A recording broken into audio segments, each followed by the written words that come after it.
એક જંગલમાં એક કાગડો અને કાગડી એક ઘટાદાર ઝાડ પર રહેતા હતા. તે જ ઝાડની નીચે એક બખોલમાં એક ઝેરી સાપ રહેતો હતો. જ્યારે પણ કાગડી ઈંડા મૂકતી ત્યારે સાપ છુપી રીતે આવીને ઈંડા ખાઈ જતો. કાગડો અને કાગડી ખૂબ દુઃખી હતા. એક દિવસ કાગડાએ સાપને પાઠ ભણાવવાનું નક્કી કર્યું. તે ઉડતો ઉડતો રાજમહેલ પાસે ગયો.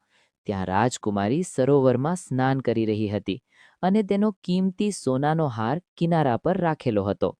કાગડાએ ઝડપથી તે હાર પોતાની ચાંચમાં લીધો અને ઉડીને પોતાના ઝાડ પાસે આવ્યો. તેણે તે હાર સીધો સાપની બખોલમાં નાખી દીધો.